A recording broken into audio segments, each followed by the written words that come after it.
చంద్రబాబు నాయుడు అవతల వాళ్ళ పీక కొయ్యాలంటే చాలా అద్భుతమైనటువంటి వ్యూహంతో వెళ్తాడు. ఆయన విస్పరింగ్ క్యాంపెయిన్ అనేది ఆయన ప్రధాన ఆయుధం. అసలు జగన్ లేవనెత్తిన చర్చ మళ్ళీ ఇంకొకసారి అంతకుముందేమో 3 రాజధానులు అన్నాడు, తర్వాత వైజాగ్ మీద దృష్టి పెడదాం అన్నాడు, ఇప్పుడేమో మావిగా అని అంటున్నారు. అసలు జగన్ వైపు నుంచి చూస్తే ఇది కరెక్టేనా సార్? ఇంతకు ముందు అసలు అమరావతి అనే దానికి వ్యతిరేకంగా వెళ్ళింది జగన్మోహన్ రెడ్డి.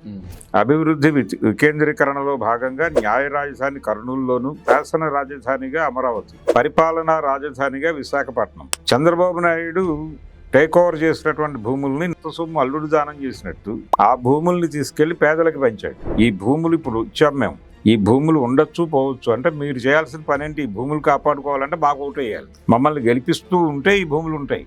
సొంతగా ఒక నిర్ణయం తీసుకుని ఆంధ్రప్రదేశ్లో ఉన్నటువంటి జనం కోసం ఆ నిర్ణయాన్ని అమలు చేయడానికి ఎవరితోనైనా యుద్ధం చేసే పరిస్థితి, ఆ తెగింపు ఆయన ఏ రోజు ప్రదర్శించలేదు. తర్వాత నా ఎస్సీ, నా బీసీ, నా మైనారిటీ అనేవాడు మాట్లాడితే ఆ మాట మీరు విడిగా మాట్లాడుకోవాలి లోపల, కానీ రోడ్డు మీద మాట్లాడకూడదు. వీళ్ళు ఈ భూముల్ని 1000 రూపాయలకి 1500కి కార్పొరేట్లకు అప్పచెప్తున్నారు ఎకరం. మొన్న బిల్ గేట్స్ వచ్చింది కూడా అదే పని మీద. ఇక్కడ నా ప్రశ్న ఏంటంటే జగన్మోహన్ రెడ్డికి, ఓకే మాస్టర్, మీరు అసెంబ్లీలో మళ్ళీ తీర్మానం పెట్టి దీన్ని రివర్సల్ చేయొచ్చు, కానీ లోక్సభలో పాస్ చేయించుకోవడానికి మీకు అంతమంది ఎంపీలు లేరు కదా. సో ఈ ఇష్యూ మీద జగన్ అక్కడ స్పందించకుండా డిఫరెంట్గా దీన్ని రివర్స్ చేయగలం మేము అన్నట్టుగా ఈయన మాట్లాడాడు ప్రెస్ మీట్ పెట్టి జగన్మోహన్ రెడ్డి. ఆ ప్రెస్ మీట్లో వచ్చిన విచిత్ర పదమే ఇప్పుడు మనం మాట్లాడుకుంటున్నటువంటి మావిగన్. ఆయన కార్పొరేట్లకు అప్పచెప్పబోయేటువంటి అమరావతి స్లమ్ పాకెట్లుగా విజయవాడ, గుంటూరు మారబోతున్నాయి. చంద్రబాబు నాయుడు గారు 2019 ఎన్నికల ప్రచారంలో స్పష్టంగా ఆయన చెప్పిన మాట ఏంటంటే, జగన్మోహన్ రెడ్డి అధికారంలోకి వస్తే అమరావతి ఉండదు. ఇది ఒక దారుణం. దాని గురించి విజయవాడ జనాలతోనూ గుంటూరు జనాలతోనూ నువ్వు మాట్లాడాలి కదా, ఒక ప్రతిపక్ష నాయకుడిగా. దాన్ని కదా పట్టించుకోవాల్సింది. మావిగన్ అనే స్కీమ్ ఆయనదే, చంద్రబాబు స్కీమే. టోటల్ ఆ ప్రకటన అంతా కూడా జగన్మోహన్ రెడ్డిని క్రిటిసైజ్ చేయటం మీద కేంద్రీకరణ ఉంది తప్ప అమరావతి ప్రాంతంలో మాంత్రిక చంద్రబాబు నాయుడు గారు చేస్తున్న తాంత్రిక విద్యల గురించి ఒక్క ప్రస్తావన లేదు. ఇక్కడ ముగ్గురు కూడా బీజేపీకి అనుకూలంగా ఒక బంట్లుగా మారిపోయారా వీళ్ళు ముగ్గురు? అంటే షర్మిల గాని, జగన్ గారు గాని, చంద్రబాబు, అంటే ముగ్గురు కూడా పవన్తో కలిపి నలుగురు. మొత్తంగా ల్యాండ్ పూలింగ్ అనేది మేజర్ యాక్టివిటీగా మారింది, ఇప్పుడు మారిపోయింది అన్ని చోట్ల.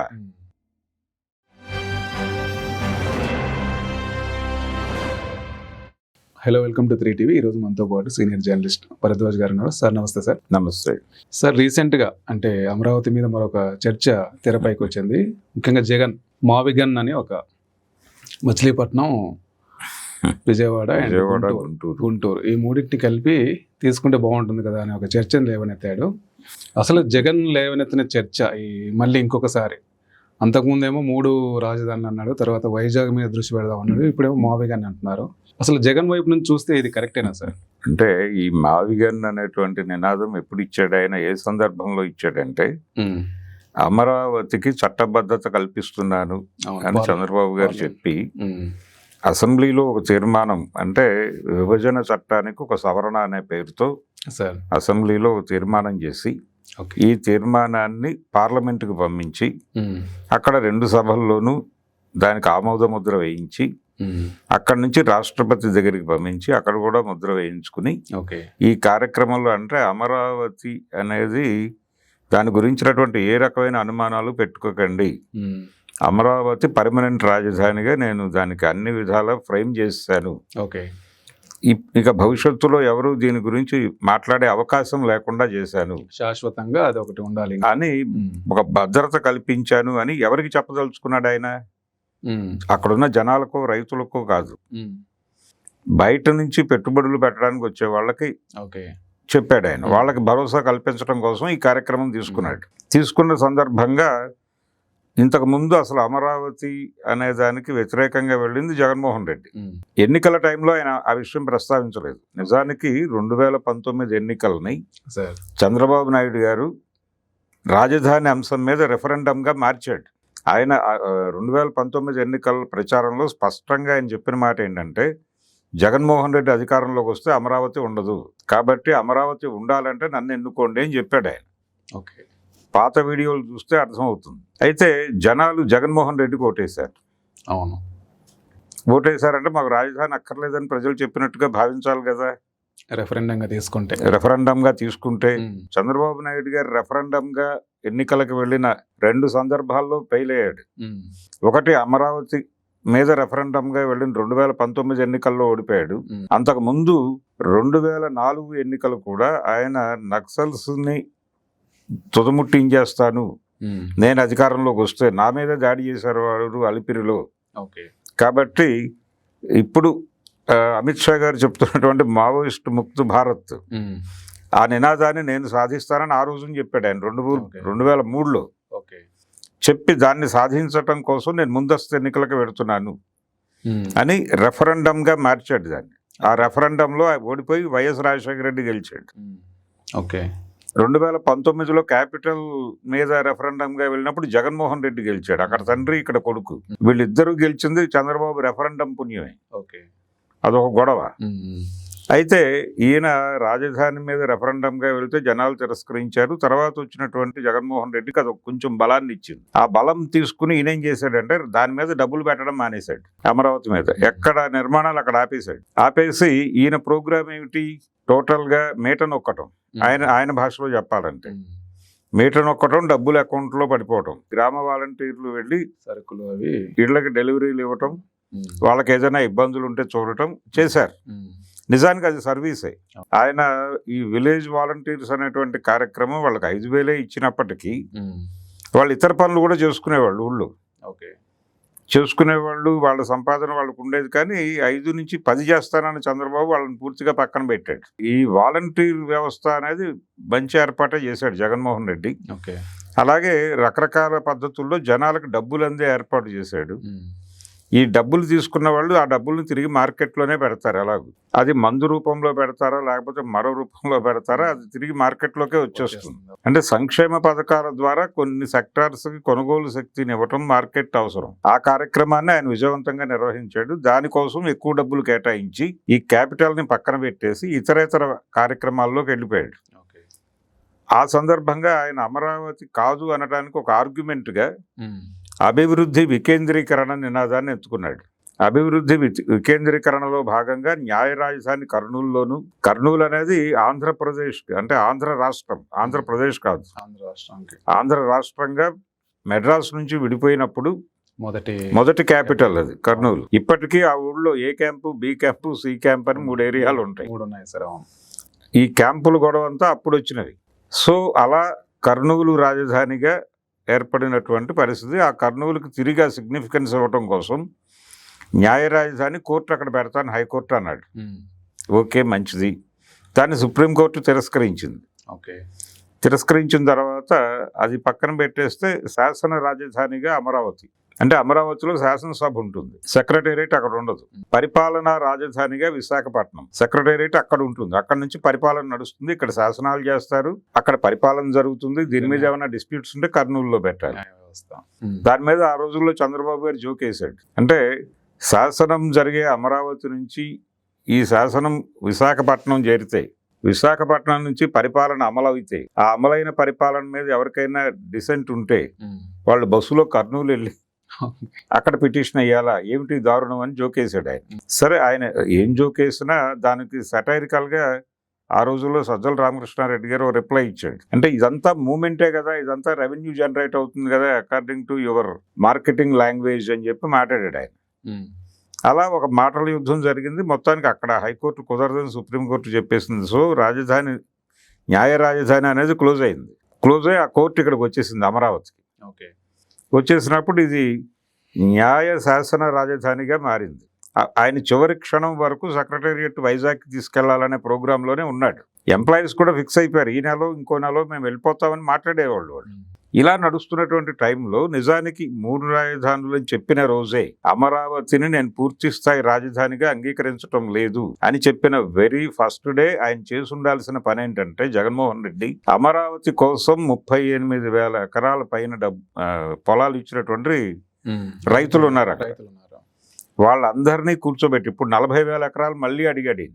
ఆ మొదటి ఇచ్చిన 38,000 ఎకరాల వాళ్ళని కూర్చోబెట్టి, బాబు ఇప్పటి వరకు మేము సెక్రటేరియట్కి, ఇది సెక్రటేరియట్ లేదు, హైకోర్టుకి ఇది వాడాలనుకుంటున్నాం, అలాగే అసెంబ్లీకి ఇది వాడాలనుకుంటున్నాం, ఈ 2 ప్లేసులు తప్ప, అలాగే ప్రభుత్వ కార్యాలయాల కోసము లేకపోతే ఎంప్లాయీస్ క్వార్టర్స్ కోసము ఏదో కొంత ఏరియా తీసుకుంటున్నాం, ఇంతవరకే మేము నిర్మాణాలు జరుపుతాం, మిగిలిన గొడవతో మాకు సంబంధం లేదు, మీ భూములు మీరు తీసుకుని వెళ్ళిపోండి, ఓకే.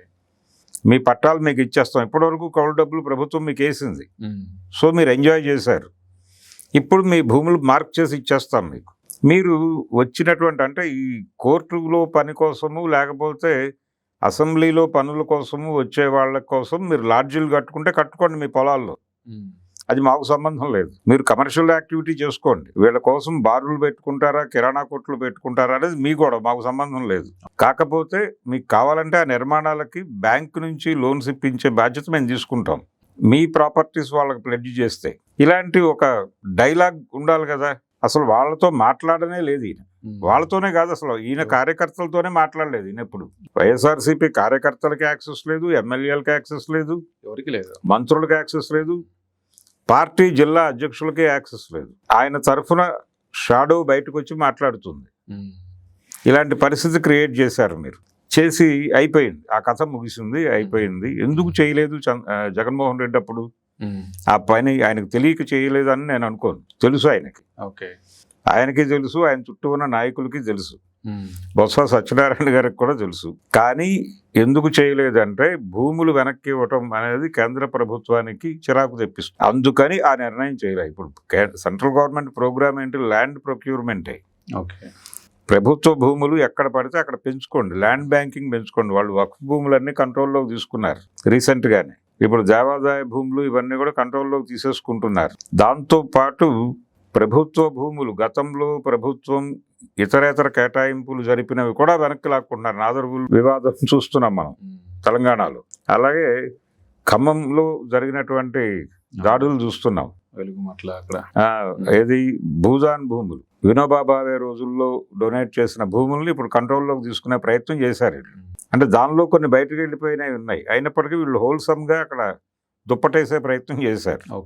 గొడవ అయింది, ఫైనల్ గా కోర్టు నుంచి కూడా ముట్టికాయలు పడ్డ తర్వాత మళ్ళీ మేము దాన్ని తిరిగి ఒకసారి సమీక్షిస్తాము, పోయిన వాళ్ళకి ఇందిరమ్మ ఇళ్ళు ఇస్తాము, ఇలాంటి కంటి తుడుపు చర్యలేవో మాట్లాడుతున్నాడు రేవంత్ రెడ్డి గారు. ఇలా ప్రతి చోట ప్రభుత్వ భూముల్ని కంట్రోల్లోకి తీసుకోవటం అనేది ప్రభుత్వాల కార్యక్రమంగా మారింది. చంద్రబాబు నాయుడు టేక్ ఓవర్ చేసినటువంటి భూముల్ని నువ్వెలా తిరిగిస్తావు అని చెప్పి సెంట్రల్ గవర్నమెంట్ తిడుతుందేమో అని నేను భయం, అందుకని దాని గురించి మాట్లాడలేదు ఆయన అధికారంలో ఉన్నంతకాలం. అది మాట్లాడకుండా ఇంకేం మాట్లాడినా దుర్మార్గమే. పైగా ఈయన ఏం చేశాడు? అత్త సొమ్ము అల్లుడు దానం చేసినాడు, ఆ భూముల్ని తీసుకెళ్లి పేదలకు పంచాడు. మేము ఎలాగూ ఏ యాక్టివిటీ, ఆ మాట అన్నాడు ఆ రోజు వేదిక మీద ఆయన, మేము ఎలాగూ ఏ యాక్టివిటీ చేయట్లేదు, నిరుపయోగంగా ఉన్న ఈ భూములు కనీసం పేదల నివాస యోగ్యమైనటువంటి స్థలాలకు ఉపయోగపడినా చాలు అని చెప్పి వాళ్ళకి పట్టాలు ఇచ్చారు. ఆ పట్టాల కింద మనకి షరతులు వర్తిస్తాయి ఇలాంటి వాక్యం ఒకటి పెట్టాడు. ఈ భూములు ఇప్పుడు ఇచ్చాం మేము, ఈ భూములు ఉండొచ్చు పోవచ్చు, అంటే మీరు చేయాల్సిన పని ఏంటి? ఈ భూములు కాపాడుకోవాలంటే మాకు ఓటు వేయాలి, మమ్మల్ని గెలిపిస్తూ ఉంటే ఈ భూములు ఉంటాయి. ఇప్పుడు ఆ రోజు చంద్రబాబు నాయుడు ఎలాగైతే ఎన్నికల్లో నన్ను ఓడిస్తే క్యాపిటల్ ఉండదు అని చెప్పినట్టుగా, నన్ను ఓడిస్తే ఈ భూములు ఉండవని జనాల్ని భయపెట్టడానికి ఆ పట్టాలు ఇచ్చాడు జగన్మోహన్ రెడ్డి. బ్లాక్మెయిలింగ్. ఇలాంటి గందరగోళం, రాజకీయపు గందరగోళం చేయటం తప్ప సొంతగా ఒక నిర్ణయం తీసుకుని అక్కడున్న ప్రజల కోసం, ఆంధ్రప్రదేశ్లో ఉన్నటువంటి జనం కోసం ఒక నిర్ణయం తీసుకుని ఆ నిర్ణయాన్ని అమలు చేయడానికి ఎవరితోనైనా యుద్ధం చేసే పరిస్థితి, ఆ తెగింపు ఆయన ఏ రోజు ప్రదర్శించలేదు. 2019 ఎన్నికలకి ముందు ఆయన ప్రధాన నినాదం ఏమిటి? నేను అధికారంలోకి వస్తే ఈ రాష్ట్రానికి ప్రత్యేక హోదా సాధిస్తాను అని. ఆయన గెలిచిన మరుక్షణం ఇంకా ముఖ్యమంత్రిగా ప్రమాణ స్వీకారం చేయకుండానే ఒక ప్రెస్ మీట్ పెట్టాడు. రిజల్ట్ వచ్చేసి తను గెలిచేశాను అని కాన్ఫిడెంట్. అంటే తెలుగుదేశం పార్టీ 23 సీట్లకు పరిమితం అయిపోయిన సందర్భంలో ఈయన ప్రెస్ మీట్ పెట్టేసి ఆ ప్రెస్ మీట్లో అడిగారు, అయిపోయిందా ఇక ప్రత్యేక హోదా వచ్చేసినట్టే కదా అని. ఆ సందర్భంగా ఎన్టీ రామారావు గారి ప్రస్తావన తీసుకొచ్చారు మీడియా. తీసుకొచ్చి ఆయన 94 ఎన్నికల్లో నేను అధికారంలోకి రాగానే మద్యపాన నిషేధం, సంపూర్ణ మద్యపాన నిషేధం ఫైల్ మీదే మొదటి సంతకం అన్నాడు. నిజంగానే ఆయన గెలిచాడు, గెలవగానే మొదటి సంతకం దాని మీదే పెట్టాడు ఆ రోజు. అలా మీరు కూడా చేయబోతున్నారా అనగానే నవ్వాడు జగన్. నవ్వి అది సాధ్యం కాదని నాకు అర్థమైంది అన్నాడు వెరీ ఫస్ట్ డే. అదేమిటి అని ఆశ్చర్యపోయారు. అంటే కేంద్ర ప్రభుత్వానికి బీభత్సమైన మెజారిటీ వచ్చేసింది ఎన్డీఏకి. మేము అనుకున్నది ఏంటంటే బొటాబొటీ మెజారిటీ వచ్చి మా అందరి సహకారంతో ప్రభుత్వం ఏర్పాటు చేసినప్పుడు మాకు మాట్లాడడానికి ఒక స్పేస్ దొరుకుతుంది కాబట్టి అడిగి ఏదో పద్ధతిలో సాధిద్దామని అనుకున్నాం. కానీ ఇప్పుడు వాళ్ళకి ఎవరితోనూ సంబంధం లేనంత విశృంఖల మెజారిటీ వచ్చేసింది కాబట్టి ఇప్పుడు మేము వాళ్ళతో ఆర్గ్యూ చేసే పరిస్థితిలోనూ బార్గెయిన్ చేసే పరిస్థితిలోనూ లేం. కనుక ఇది సాధ్యం అవుతుందని నేను ఇప్పుడు అనుకోవడం లేదు అన్నాడు. ఓట్లేసిన జనాలు ఏమైపోవాలి ఈ నినాదాన్ని నమ్మి? అలా వెరీ ఫస్ట్ డేనే ఆయన చాలా కళ్ళు తెరిపించేశాడు జనాలకి. అక్కడి నుంచి ఆయన అధికారంలో ఉన్నంతకాలం కేంద్రానికి ఇబ్బంది కలగని నిర్ణయాలు తీసుకుంటూ అలా పైన కథ నడిపేసి తన ఓట్ బ్యాంక్ అనేది కొంత సెక్యూర్ చేసుకుని ఆ ఓట్ బ్యాంకుని బహిరంగంగా చెప్పి అవతల వాళ్ళకి ఒప్పందించి ఆ ఓట్ బ్యాంకుని వాళ్లే పీక్కుని వెళ్ళిపోయే పరిస్థితి చేసి 40% సెక్యూర్ చేసుకోగలిగాడు. కానీ 80% టార్గెట్, మిగిలిన 40% ఆయనకు తెలియకుండా ఆయన జేబులో ఉన్నవన్నీ తీసుకుని వెళ్ళిపోయారు అవతల వాళ్ళు. ఇది జరుగుతుంది అని చాలా మందికి తెలుసు. ఇతను అనవసరంగా ఎక్స్పోజ్ అవుతున్నాడు ఓవర్గా అని. నేను మేట నొక్కుతున్నాను, డబ్బులు వేస్తున్నానంటే ఈయన డబ్బులు ఎవరికి వేస్తున్నారో టార్గెట్ అర్థమైపోతుంది అవతలవాడికి. తర్వాత నా ఎస్సీ, నా బీసీ, నా మైనారిటీ అనేవాడు మాట్లాడితే ఆ మాట మీరు విడిగా మాట్లాడుకోవాలి లోపల, కానీ రోడ్డు మీద మాట్లాడకూడదు. అంటే మిగిలిన ప్రపంచం మీకు ఎనిమిగా మారుతుంది. వీళ్ళని ఏదో పద్ధతిలో అవతల వాళ్ళు కొంతమేరకైనా కంట్రోల్లోకి తీసుకుంటారు. అవతల తెలుగుదేశం పార్టీ ఎలాంటి నేరేటివ్ కల్పించిందంటే ఇంకొకసారి జగన్ గెలిస్తే ఈ రాష్ట్రంలో ఉన్న కమ్మ సామాజిక వర్గంతో పాటు ఇతర సామాజిక వర్గాలు చాలా కులాలు దీన్ని వదిలేసి వెళ్ళిపోతారు, ఈ రాష్ట్రాన్ని వదిలేసి వెళ్ళిపోతారు ఎక్కడెక్కడికో అనేటువంటి ఒక నేరేటివ్ని కల్పించారు. నిజానికి అంత పరిస్థితి లేదు అక్కడ.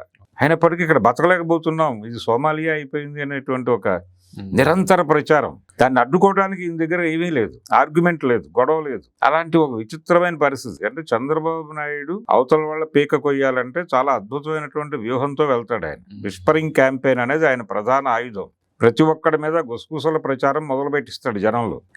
ఇక్కడ బతకలేకపోతున్నామండి, మీరు హైదరాబాద్లో ఉంటున్నారు కదా, ఎన్నికలు వచ్చేస్తున్నాయి, మీరు ఒక ఇల్లు చూసి పెట్టండి మాకు ఎక్కడో చోట, ఈసారి జగన్ గెలిస్తే మేము వచ్చేస్తాం అక్కడికి అని చాలా మంది మాట్లాడారు. నేను స్వయంగా విన్నా చాలా మంది నోట్లోంచి.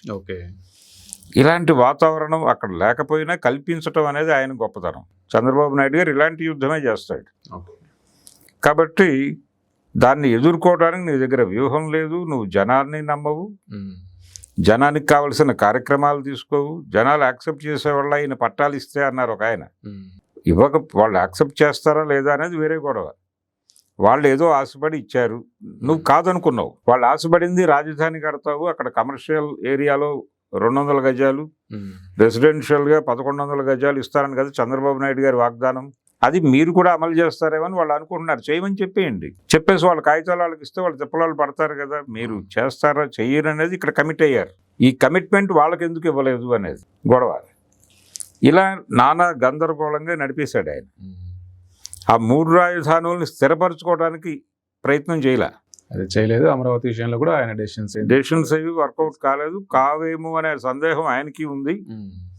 ఈ గందరగోళం మధ్య తీసుకెళ్లి మళ్ళీ చంద్రబాబు చేతిలో పెట్టాడు. చంద్రబాబు నాయుడు గారు ఇప్పుడు తన గేమ్ మొదలు పెట్టేసి ఇంకో 40,000 ఎకరాలకి టెండర్ పెట్టాడు జనాలకి. అప్పుడు ఇచ్చినంత ఆవేశంగా ఇప్పుడు భూములు ఇవ్వట్లేదు జనాలు. కొంచెం జనాలకు సీన్ అర్థమైంది. అనవసరంగా మనం మన భూములు ఇచ్చి ఇరుక్కుంటున్నాం వెళ్ళి వాళ్ళ చేతుల్లో అని. వీళ్ళు ఈ భూములను 1000 రూపాయలకి 1500కి కార్పొరేట్లకు అప్పచెప్తున్నారు ఎకరం. మొన్న బిల్ గేట్స్ వచ్చింది కూడా అదే పని మీద. ఆయన ప్రపంచవ్యాప్తంగా ల్యాండ్ గ్రాబర్గా మారిపోయి ఎక్కడ పడితే అక్కడ భూములు తీసేసుకుని ఆయన అవసరాలకు కావలసిన పంటలు పండించటం అనే ప్రోగ్రాంలో భాగంగా అమరావతి వచ్చాడు తప్ప ఈయన పెట్టే పునుగులు తినడానికి రాలేదు. చంద్రబాబు నాయుడు గారు పెట్టే పునుగులో మిరపకాయ బజ్జీలో తినడానికి రాలేదు ఆయన వచ్చి ఇక్కడ సాయిల్ టెస్టులు చేసుకున్నాడు సార్. ల్యాండ్ పూలింగే ఆయన ఆల్రెడీ ఓకే చెప్పాడు బాబు గారు. ఆయన విపరీతంగా ఆనందపడిపోయాడు. అంటే దీనిలో మనకు ఎంత కమిషన్ వస్తుంది, వాడి కంపెనీలో మనకెన్ని షేర్లు ఇస్తారు, మన కంపెనీలో వాళ్ళెన్ని షేర్లు కొంటారు అనేటువంటి ఒక ఈక్వేషన్లోకి వెళ్ళిపోయి చాలా ఆనందంగా ఉన్నాడు ఆ రోజు అంతా. ఒక అచీవ్మెంట్ వచ్చేసింది నాకు అని పర్సనల్ లెవెల్లో. ఇది ఆయన గొడవ. నిజానికి ఆయన చేతుల్లోకి జనం వెళ్లకుండా నువ్వు గనక నిలబెట్టుకుని ఉంటే జగన్మోహన్ రెడ్డి చాలా బాగుండేది. ఆ రోజున ఆయన నినాదం కూడా సముచితమే. అభివృద్ధి వికేంద్రీకరణ, విశాఖపట్నంలో సెక్రటేరియట్, కర్నూలులో హైకోర్టు, ఇక్కడ శాసనసభ అనేది అలాగే జరుగుంటే బాగానే ఉండుండేది. కానీ దాన్ని అలా నడపటం అనే దానికి ఒక పొలిటికల్ వ్యూహం ఉండాలి, నీకు అందరినీ కలుపుకుని పోవాలి. అది జరగల. అది జరగకపోవడంతో నీ ఆశయంగా ఉండిపోయింది, జనంగా ఉండిపోయారు.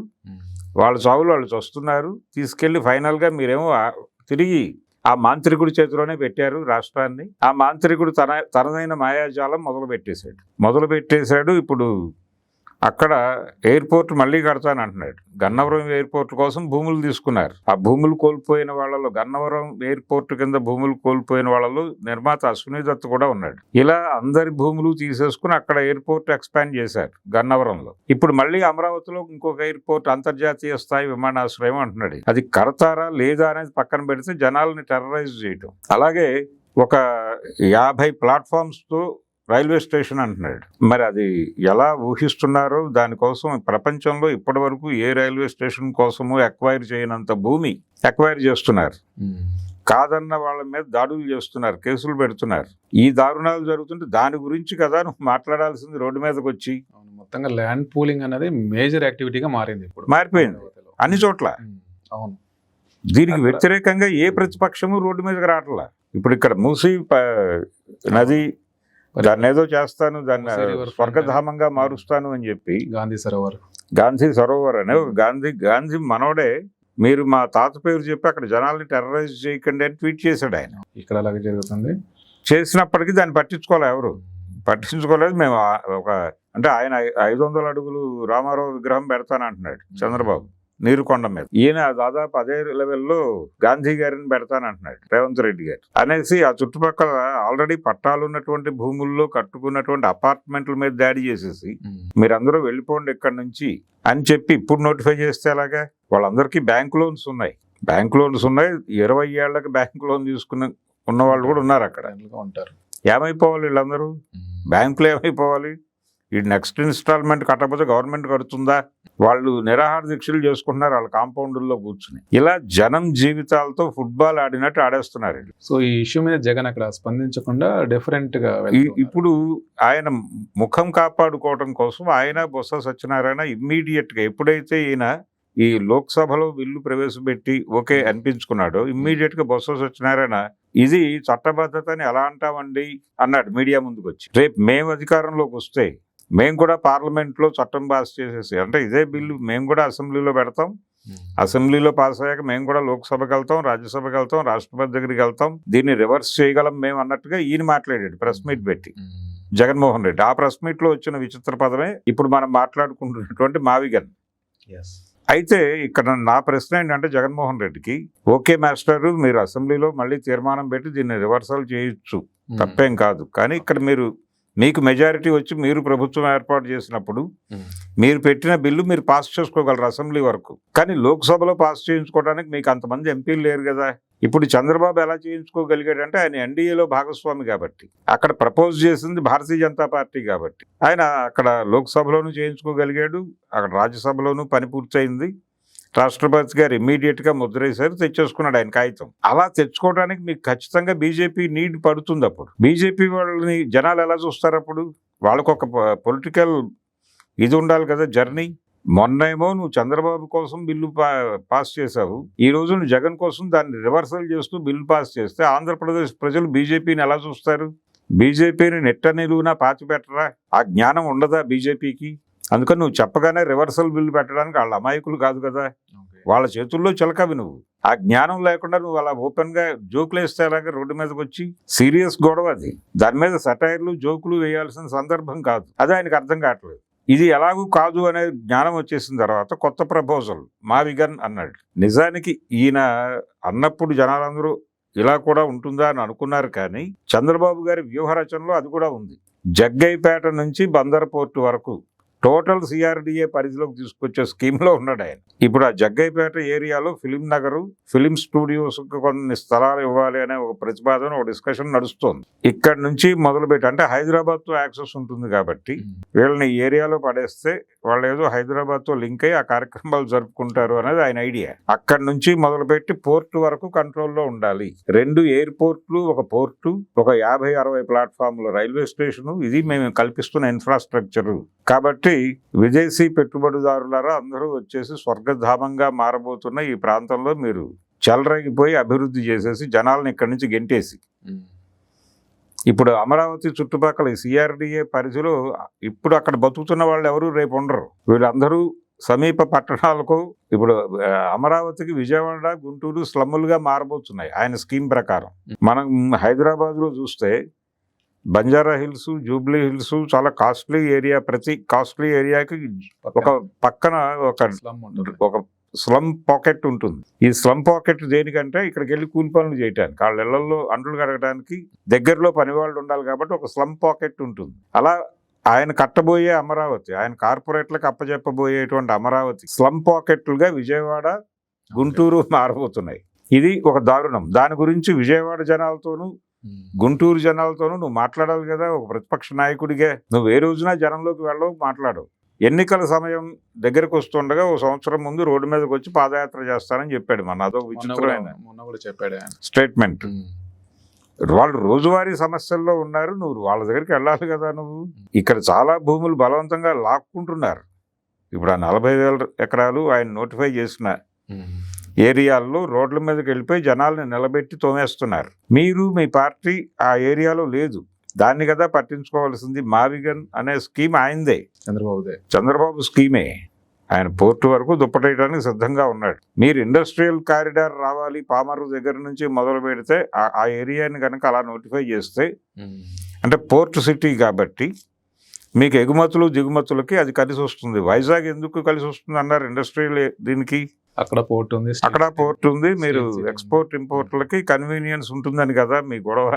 అలా మీరు బందర్ పోర్ట్ డెవలప్ చేసి బందర్ నుంచి మొదలుపెట్టి అంటే పామర్రు, ఉయ్యూరు వరకు మీరు మార్క్ చేసి ఆ జోను ఇండస్ట్రియల్ జోన్ కింద మార్చదలుచుకుంటే దాని మీద ఫైట్ చేయండి. ఆ ప్రాంతపు ప్రజలు వాళ్ళు కోల్పోయే భూములు, దానికి సంబంధించిన అష్యూరెన్స్లు, ఆ గొడవలోకి వెళ్ళి ప్రభుత్వంతో చర్చల్లోకి వెళ్ళండి. అది లేదు కదా. మీరు ప్రభుత్వం నిర్ణయం తీసుకునేదాకా వెయిట్ చేసి వాళ్ళు నిర్ణయం తీసుకున్న తర్వాత దాన్ని విమర్శించడం అనేది ప్రోగ్రామ్గా పెట్టుకుంటున్నారు. ముందు కన్స్ట్రక్టివ్గా జనాల్ని ప్రభుత్వం ఈ పని చేయబోతోంది, చేసే ఉద్దేశంతో ఉంది, ప్రజలారా మీరు అలర్ట్ అవ్వండి అని చెప్పి జనాల్ని సమాయత్తపరచాలి కదా రాబోయే వినాశనానికి. అది కదా పొలిటికల్ పార్టీగా నువ్వు చేయాల్సిన పని.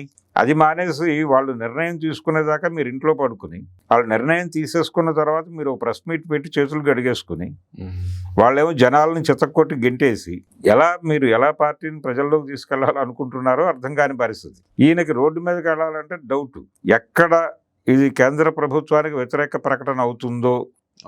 పైగా అక్కడ అధికారంలో ఉన్నది చంద్రబాబు నాయుడే, కానీ అది బ్రాడర్గా చూస్తే ఎన్డీఏ గవర్నమెంట్. అక్కడ భారతీయ జనతా పార్టీ కూడా భాగస్వామ్యంలో ఉంది. వాళ్ళు చాలా స్పష్టంగా ఎవరి గురించి ఏమీ మాట్లాడరు. ఇప్పుడు అక్కడ లడ్డూ వివాదం జరిగినప్పటికీ వాళ్ళు నోరు తెరవలేదు. పురంధేశ్వరి గారు ఆవిడ చాలా విషయాలకి ఓపెన్గా మాట్లాడేస్తూ ఉంటారు, కానీ ఈ విషయం మీద ఆవిడ రెగ్యులర్గా మాట్లాడిన చరిత్ర లేదు. చంద్రబాబు నాయుడు గారి విచిత్రమైన ప్రకటనలు చేసినా ఎవరూ మాట్లాడలేదు. విచిత్రం ఏంటంటే జగన్మోహన్ రెడ్డిని అడ్డం పెట్టుకుని చాలా దారుణమైన స్టేట్మెంట్ ఇచ్చాడు చంద్రబాబు నాయుడు. ఏది ఈ లడ్డూ కల్తీ వ్యవహారంలో ఆయన జగన్మోహన్ రెడ్డి డబ్బుల కోసం ఈ పని చేశాడని నేను అనుకోవడం లేదు అన్నాడు చంద్రబాబు. అని ఎందుకోసం చేశాడట? ఈ కల్తీ చేసినటువంటి నైవేద్యాన్ని వెంకటేశ్వర స్వామికి నివేదనగా పెడితే అది కన్జ్యూమ్ చేసిన వెంకటేశ్వర స్వామిలో ఉన్న మహిమలన్నీ పోతాయట ఆయన చెప్పిన మాట. ఏమనుకోవాలా మనిషిని? అదేదో పాత రోజుల్లో మనిషా ఇంకోటా అనేవాళ్ళు, ఇప్పుడు మనిషా చంద్రబాబు అనే పరిస్థితి కల్పిస్తున్నాడు ఆయన. దేవుడికి ఈ కల్తీ నెయ్యితో చేసిన లడ్డూలు నివేదన పెడితే ఆయన పవర్స్ అన్నీ పోయి, హిందూ దేవతల పవర్స్ అన్నీ పోయి, హిందువులు ఏకాకులైపోయి సర్వనాశనం అయిపోయి వీళ్ళని ఆదుకునే దేవుడు లేక, అదేదో పాత సామెత ఒకటి ఉండేది, ఒక దేవుడు అన్నాడట, ధూపదీప నైవేద్యాలు లేక ఇలా పడున్నాను కానీ ఒక్కరోజు నాకు ఒక దీపం వెలిగించి నైవేద్యం పెడితే నా ప్రతిభ చూపించనా, నా ప్రజ్ఞ చూపించనా అని. అంటే దేవుడు మనుషుల మీద డిపెండ్ అయి ఉన్నాడు అని చెప్పడం కోసం ఆ జోకును సర్క్యులేట్ చేశారు ఆ రోజుల్లో 60 దశకంలో. ఇది ఎవరో కాదు, రమణ గారు క్రియేట్ చేసిన జోకే, ముళ్ళపూడి వెంకటరమణ క్రియేట్ చేసిన జోకే. ఉమ్. సో రేషనల్ థింకింగ్ ఆ గొడవలు ఉన్న రోజుల నాటి జోక్ అది. దాన్ని ఇంకో పద్ధతిలో చంద్రబాబు గారు డెలివరీ చేశారు చేసి, సో ఇప్పుడు ఆ దేవుడు నన్ను వచ్చి బతిమాలుకున్నాడు, నాకు కొంచెం మంచి నెయ్యేసి ప్రసాదం పెడితే నేను దీన్ని కాపాడుతాను అని నన్ను వేడుకున్నాడు వెంకటేశ్వర స్వామి, ఆయన నన్ను చూస్ చేసుకున్నాడు అనే మాట కూడా వాడాడు. వాడేసి ఆయన ఏమి ఇంప్రెషన్ ఇవ్వదలుచుకున్నాడు ప్రపంచానికి, ఈ దేశంలో పరిపాలనకి సంబంధించిన కీలక పదవుల్లోకి ఎట్టి పరిస్థితుల్లోనూ హైందవేతరులను తీసుకురాకండి, హైందవేతరులను తీసుకొస్తే ఇలాగే జరుగుతుంది అనేటువంటి సందేశాన్ని ఇవ్వటానికి ఆయన ఇదంతా నేరేట్ చేశాడు. దాని మీద సీరియస్గా మైనారిటీలను ఆర్గనైజ్ చేసి దాడి చేయాలి కదా జగన్మోహన్ రెడ్డి, రాష్ట్ర వ్యాప్తంగా నిరసనలు ఆర్గనైజ్ చేయాలి కదా, ఆ పని ఎందుకు చేయలేదు, ఎందుకు సైలెంట్గా ఉండిపోయాడు అంటే దీని మీద గొడవకి దిగితే వాళ్ళు ఏమన్నా హర్ట్ అవుతారేమో ఢిల్లీ దేవుడు అని ఈయన భయం. మణిపూర్లో దాడులు జరుగుతున్నా ఈయన నోరు విప్పలా. షర్మిల గారు రోజుకి 2 సార్లు మాట్లాడతారు ఆ విషయం. ఆవిడ మావిగన్ మీద నిన్న ప్రకటన చేశారు, చేసి విదూషకుడు అయిపోయాడు మా అన్న అంది ఆవిడ. టోటల్ ఆ ప్రకటన అంతా కూడా జగన్మోహన్ రెడ్డిని క్రిటిసైజ్ చేయటం మీద కేంద్రీకరణ ఉంది తప్ప అమరావతి ప్రాంతంలో మాంత్రిక చంద్రబాబు నాయుడు గారు చేస్తున్న తాంత్రిక విద్యల గురించి ఒక్క ప్రస్తావన లేదు. దాని గురించి కూడా మాట్లాడాలిగా. మీ అన్నతో నీకు పర్సనల్ గొడవ ఉంటే ఉండొచ్చు, కానీ మీరు పిసిసి ప్రెసిడెంట్గా ఆ ప్రకటన ఇచ్చారు. ఆ ప్రకటన ప్రజల గురించి ఉండాలి, మీ అన్న గురించి కొంచెం ఉండొచ్చు, తప్పులేదు. మీ పర్సనల్ ఎజెండానే ప్రధానం చేసేస్తే, ఆవిడ పర్సనల్ ఎజెండానే పార్టీ ఎజెండా చేసేసి, ఇప్పుడు ఐరనీ ఏంటంటే జగన్మోహన్ రెడ్డి అంటే వైఎస్ రాజశేఖర రెడ్డి గారి పిల్లలు వాళ్ళిద్దరూ పొలిటికల్ ఏరియాలో యాక్టివ్గా ఉండి చంద్రబాబు గారిని ఎలా గెలిపించాలి అనే పనిలో నిమగ్నమై ఉన్నారు. ఇది ఒక దారుణమైనటువంటి కండిషన్. ఇక్కడ ముగ్గురు కూడా బీజేపీకి అనుకూలంగా ఒక బంట్లుగా మారిపోయారా వీళ్ళు ముగ్గురు? అంటే షర్మిల గాని, జగన్ గారు గాని, చంద్రబాబు, అంటే ముగ్గురు కూడా పవన్ తో కలిపి నలుగురు, ఈ నలుగురు కలిపి 4 దిక్కుల నుంచి ప్రజల్ని ఆడుకుంటున్నారు అంతే. నిర్మోహమాటంగా చెప్పాలంటే వీళ్ళెవ్వరికి ప్రజలు అనేవాళ్ళు ఒకళ్ళు ఉన్నారనే స్పృహ ఆవిడ ప్రకటనలో లేదు. మీరు చూడండి, టోటల్ ఆవిడ నిన్న ప్రకటన మొత్తం జగన్ మీద టార్గెట్. ఆవిడ జగన్ని టార్గెట్ చేయటం అనే దాన్ని వీళ్ళు వాడేసుకుంటారు. నిజానికి 24 ఎన్నికల్లో ఆవిడ ఎన్నికల ప్రచారం మొత్తం కాంగ్రెస్ పార్టీకి ఉన్నటువంటి 2019లో కాంగ్రెస్కి పడ్డటువంటి ఓట్లు కూడా తగ్గాయి ఈవిడ ప్రచారం వల్ల. ఈవిడ సునీత గారు కలిసి, వాళ్ళిద్దరూ కలిసి చేసిన ప్రచారం. వాళ్ళకి కడపలో 1 సీటు రాలేదు, 1 సీటు వాళ్ళకి రాలేదు. మొత్తం రాష్ట్ర వ్యాప్తంగా వాళ్ళ ఓటింగ్ పర్సంటేజ్ అంతకుముందే దారుణం, దానికంటే అది 0కి వచ్చేసింది. ఫైనల్గా మీ ఓట్ బ్యాంకు, మీ ప్రచారము ఎవరికి ఉపయోగపడింది అంటే వాళ్ళకు ఉపయోగపడింది. అంటే జగన్మోహన్ రెడ్డి ఇంటర్నల్ వ్యవహారాల గురించి కూడా సెటైర్లు వేస్తూ వీడియోలు చేసి తెలుగుదేశం పార్టీ దానికి సంబంధించిన వివిధ సోషల్ మీడియా గ్రూప్స్ దారుణమైన వీడియోలు ఆ కుటుంబం గురించి చేస్తే, ఆ కుటుంబంలో ఉన్న రిలేషన్స్ మీద వీడియోలు చేస్తే మాట్లాడాల్సిన బాధ్యత ఉంది కదా ఆవిడికి.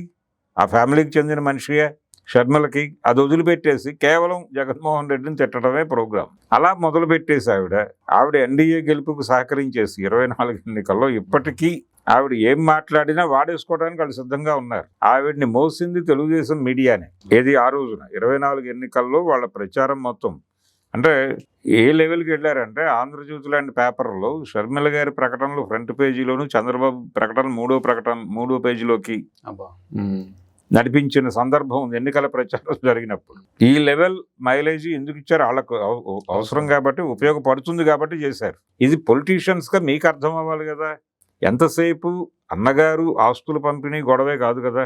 మీరు పబ్లిక్లో మీ పార్టీని నిలబెట్టడం కోసం మీరు ఏం చేయాలి? ఇప్పుడు అక్కడ ఉన్నటువంటి కాంగ్రెస్ పార్టీలో ఇంటర్నల్గా ఉన్న చాలా మందితో నేను ఇంటరాక్ట్ అయినప్పుడు నాకు అర్థమైంది ఏంటంటే వాళ్ళందరూ సఫకేట్ అవుతున్నారు షర్మిల గారి యాటిట్యూడ్. ఆవిడ కూడా ఈయనలాగే యాక్సెస్ ఇవ్వరు. ఆవిడ పులివెందుల్లో ఉంటారు, ఆవిడకి విజయవాడలో గృహం ఉంది, ఆవిడ ఎక్కువ టైం అక్కడ ఉంటారు, ఇక్కడ దొరకరు.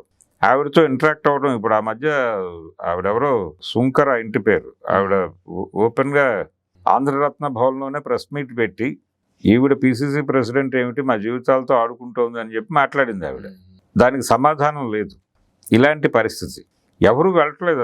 అది జస్ట్ అట్లా ఉందంతే. ఇదివరకు కనీసం యాక్టివిటీ ఉండేది అక్కడ, ఇప్పుడు అసలు యాక్టివిటీయే లేదు. వీళ్ళేమనుకున్నారు, జగన్మోహన్ రెడ్డి ఓడిపోతే అంటే కూటమి గెలిచినప్పటికీ జగన్ ఓడిపోతే ఈ జగన్ పార్టీలోకి వెళ్ళిపోయిన కాంగ్రెస్ బ్యాచ్ మొత్తం వెనక్కి వచ్చేస్తుంది, ఆంధ్రరత్న భవన్ కళకళలాడిపోతుంది అనుకున్నారు. ఒక్కడు బయటికి రాలేదు. అందరూ సాలిడ్గా అక్కడే ఉన్నారు. వీళ్ళు అలాగే ఉన్నారు. ఆ బిల్డింగ్ అలాగే తలుపులు పెట్టి అది బూత్ బంగ్లా లాగానే ఉంది ఇప్పటికీ. దానికి వెనకాల పెద్ద స్థలము వ్యవహారం అక్కడ ఏదో నిర్మాణం జరిపి ఏదో చేయాలనే ప్లాన్స్ ఉన్నాయి, కానీ అలాగే ఉంది యాజ్ ఇట్ ఈస్గా. ఇటువంటి పరిస్థితుల్లో షర్మిల గారు, ఆవిడ కూడా ఆవిడ, ఈయనేమో మావిగన్ అని ఒక విచిత్రమైన నినాదం. ఆ నినాదం అంటే నీకు ఒరిజినల్ ప్లాను 3 రాజధానులు, అభివృద్ధి వికేంద్రీకరణ, దాని మీద నిలబడి మాట్లాడు. నేనేం పిచ్చోడిలాగా మాట్లాడలేదు 3 రాజధానులని. మీరు అనవసరంగా రెడిక్యూల్ చేస్తున్నారు దాన్ని. అవసరం అది ఇప్పటికీ నీడ్ ఉందని నేను భావిస్తున్నాను. మీకు చిత్తశుద్ధి ఉంటే 3 రాజధానుల మీద వెళ్ళండి, అంతే తప్ప ఇక్కడ కాన్సన్ట్రేట్ చేసి భూములు లాక్కునే ప్రయత్నం చేయొద్దు.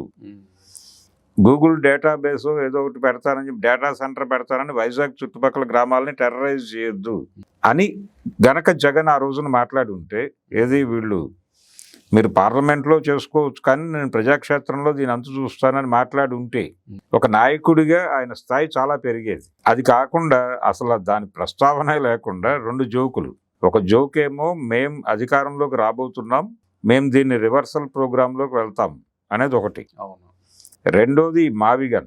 మూడోది మేము అధికారంలోకి వస్తే, అంటే దీని మీద ఏబిఎన్ ఆంధ్రజ్యోతిలో ఆయన వీకెండ్ కామెంట్ అనేటువంటి పేరుతో కొత్త పలుకు ఆయన చాలా వికృతమైనటువంటి విన్యాసాలు చేశాడు. వికృతమే అంటే ఏ వ్యక్తినైనా మీరు పొలిటికల్ ఏరియాలో పొలిటికల్ క్రిటిసిజం పెట్టండి, తప్పేం లేదు. కానీ వ్యక్తిత్వ హననం చేయటము, వాళ్ళ పర్సనల్ లెవెల్కి వెళ్ళిపోవటము, వాళ్ళ ఫ్యామిలీస్ని మాట్లాడటము, ఇవన్నీ తప్పని కదా. మీరు జగన్ మీద, కొడాలి నాని మీద దాడి చేసింది ఆ రోజున. చంద్రబాబు నాయుడు గారి కుటుంబ వ్యవహారాలు మాట్లాడటానికి వీళ్ళెవరు, భువనేశ్వర్ గారి ప్రస్తావన ఎందుకు వచ్చింది అసెంబ్లీలో అని కదా మీరు మాట్లాడింది. ఇప్పుడు మీరు చేస్తోంది ఏమిటి అంటే మీ ఎడం చేసి తీస్తే మేము మా పురచేయి పెడతామని మాట్లాడుతున్నారా? పైగా ఇలా మాట్లాడాలి, ఇలా వ్యవహరించాలని ఒక పత్రిక నుంచి దానికి గైడెన్స్ ఇవ్వటం ఏమిటి విచిత్రం కాకపోతే? అలా ఏం జరుగుతోందో ఆంధ్రప్రదేశ్లో ఎవరికి తోచిన పద్ధతిలో, ఎవరి స్వార్థం ప్రకారం అలా డ్రైవ్ చేసుకుంటూ వెళ్ళిపోతున్నటువంటి ఒక విచిత్రమైన పరిస్థితి ఉంది అక్కడ. దీని నుంచి ఆంధ్ర రాష్ట్రాన్ని కాపాడటానికి కమ్యూనిస్ట్ పార్టీలు నో డైలాగ్.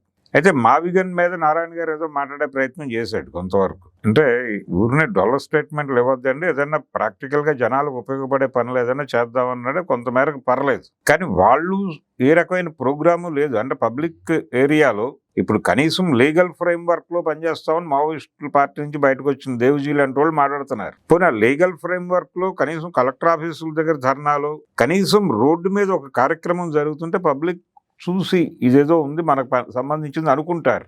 అలాంటి కార్యక్రమాలు చేయండి. పోనీ చట్టబద్ధమైన లీగల్ ఫ్రేమ్ వర్క్ లోనే పనిచేయండి. ఆ పని కూడా జరగడం లేదు. ప్రతిదీ మీడియాలోనే జరుగుతోంది. ఈ మీడియా నుంచి విషయాన్ని లాక్కొచ్చి రోడ్డు మీద వేస్తే తప్ప కుదరదు. ఓకే, ఆ యాక్టివిటీలోకి జగన్ గారు మూవ్ కావట్లేదు, ఎవరూ మూవ్ కావట్లేదు. బహుశా సమ్మర్ అని ఆలోచిస్తున్నారేమో. ఈ లోపు జరగాల్సిన దారుణాలు జరుపుకుంటూ వెళ్ళిపోతాడు మాంత్రికుడు. ఆయన్ని చాలా తక్కువ అంచనా వేస్తున్నారు. ఆయన చాలా అద్భుతమైన వ్యూహకర్త. ఎవరితోనైనా ఏ పనైనా చేయించేసుకోగలడు ఆయన తనకు అనుకూలంగా. ఎప్పటికీ ఎవరి అవసరం ఉంటే వాళ్ళతో ట్రావెల్ అయిపోయి వాళ్ళని వాడేసుకుని మళ్ళీ వదిలేయగలడు ఇమ్మీడియట్గా, without any sentiment. NT Ramarao గారిని దెబ్బ కొట్టడానికి కమ్యూనిస్టులని తన కాంపౌండ్లో ఉంచుకున్నటువంటి పెద్ద మనిషి ఆయన. కమ్యూనిస్టులకి ప్లేస్మెంట్ ఇచ్చిన ఎన్టీ రామారావు ఒంటరి అయిపోయినటువంటి ఒక విచిత్రమైన పరిస్థితి. ఆ తర్వాత నిర్దయగా వాళ్ళని పంపించేసి బీజేపీతో అంటకాగిన మనిషి. అటువంటి దుర్మార్గాన్ని ప్రపంచం ముందు రోజూ మాట్లాడాల్సినటువంటి అవసరం ఉంది. పబ్లిక్ అవేర్నెస్ ప్రోగ్రామ్ లో భాగంగా జగన్మోహన్ రెడ్డి గారు అసలు అవేవీ తడమకుండా ఏవో విచిత్రమైన ప్రకటనలు చేస్తూ, కాలయాపన చేస్తూ, ఢిల్లీ దేవుడు ఈసారి తప్పనిసరిగా నన్ను కనికరిస్తాడు, నన్ను గెలిపిస్తాడు అని అనుకుంటున్నాడు. కానీ ఢిల్లీ దేవుడు ఆ పని చేస్తాడని నాకైతే అనిపించడం లేదు. ఈయన తన కాళ్ళ మీద తాను నిలబడి తన యుద్ధం తాను చేస్తే తప్ప కుదరదు ఎక్కడైనా. నిజానికి జగన్మోహన్ రెడ్డికి శిక్షలు పడతాయి, ఆ కేసుల గురించి భయపడాల్సిన అవసరం కూడా లేదు. ఎందుకంటే ఆయన్ని ఇరికించారు. కానీ ఇప్పుడు ఆయన కేసుల్లో నిజంగానే శిక్షలు పడితే అసలు ప్రపంచంలో జరుగుతోందే అది. అంటే ఏమిటి ఆయన మీద ఆరోపణలు ఉన్నాయి? మేజర్ ఆరోపణలు ఏమిటి? అధికారాన్ని అడ్డం పెట్టుకుని వారి కంపెనీల్లోకి పెట్టుబడులు తరలించారు అనేది కదా. ప్రపంచంలో లిబరలైజేషన్ ఎకానమీ మొదలైన తర్వాత ప్రతి ప్రభుత్వ పెద్దలు చేస్తున్నది అదే. కాబట్టి జగన్ ఒక్కడే నేరస్తుడు ఎందుకు అవుతాడు? అసలు జరుగుతోందే ఆ కార్యక్రమం. కాబట్టి దాని మీద ఓపెన్ ఫైట్కి వెళ్ళొచ్చు ఆయన. ఓపెన్ ఫైట్కి వెళ్ళి ఓకే నేను ఇవన్నీ ఒప్పుకుంటున్నాను, మీరు ఏ జడ్జిమెంట్ అయినా ఇవ్వండి, నేను సిద్ధమే, మీరు ఒక లిస్ట్ ఇవ్వండి, నేను వదిలేయటానికి సిద్ధము అని కనుక నిలబడితే ఏమైపోతుంది ప్రభుత్వం, కేంద్ర ప్రభుత్వం? అలా మనకి గ్రాఫిక్ సినిమాల్లో దయ్యం అంతర్ధానం అయినట్టు అంతర్ధానం అయిపోతుంది. అది కూడా ఎవరు అడ్వైజ్ చేయట్లేదు. ఆయన ఎందుకు భయపడాలి? ఎవరికైనా భయపడుతున్నాడు అనే ఇంప్రెషన్ ఎందుకు ఇవ్వాలి ప్రపంచానికి? కాబట్టి తీసుకోవాల్సిన నిర్ణయాలు తీసుకోవాల్సిన టైంలో తీసుకోవాల్సిన పద్ధతిలో తీసుకోవట్లేదు ఆయన. అందుకని ప్రతిపక్ష రహిత రాష్ట్రంగా మారిపోయింది ఆంధ్రప్రదేశ్. ఆ చేతనని నింపుకోకుండా ఈ మావిగన్లు ఇలాంటి విచిత్ర ప్రకటనలు, విచిత్రమైన డైలాగులు చెప్పడం వలన ఆయనకి ఉపయోగం లేదు, ప్రజలకి ఉపయోగం లేదు. ఇది నా పర్సనల్ ఒపీనియన్. Okay sir. ముఖ్యంగా అంటే అగమ్య గోచరంగా ఉన్న ఆంధ్ర పరిస్థితి చక్కబడాలంటే జగన్ తన నిర్ణయాలను సమీక్షించుకోవాలి. అట్లాగే ఈవెన్ కమ్యూనిస్టులు కూడా అందరూ రోడ్ల మీదకి వచ్చి ప్రొటెస్ట్లు చేయాలి అండ్ విషయాల్ని ప్రజల దగ్గర తీసుకెళ్ళాలి. అంతే. ఇట్లాంటివి జరిగితే తప్ప మొత్తంగా ఆ గందరగోళం లేకపోతే వాళ్ళని ఎవరు పట్టించుకొని ప్రజల్ని మనం క్యాంపెయిన్ చేయండి. మీరు పొలిటికల్ క్యాంపెయిన్ లో ఉండండి. మీరు సీరియస్ పొలిటికల్ క్యాంపెయిన్ లో లేకపోతే మీ ఉనికి ప్రశ్నార్థకంగా మారుతుంది, మిమ్మల్ని జనం మర్చిపోతారు. అందుకనే కార్యక్రమాలు ఆపకూడదు, రోజువారీ జరగాలి, ఏదో ఒక కార్యక్రమం జరగాలి, ఒక డిస్కసివ్ పాయింట్ గా మారాలి. రౌండ్ టేబుల్ పెట్టేసి ఒక ఏసీ రూమ్ లో కూర్చుని రౌండ్ టేబుల్ పెట్టేస్తే పని అవ్వదు, మీరు రోడ్ల మీదకి రాకుండా పని అవ్వదు. సో ఈ పరిస్థితుల్లో మార్పు రావాలని కోరుకున్నాను sir. Thank you. Thank you sir.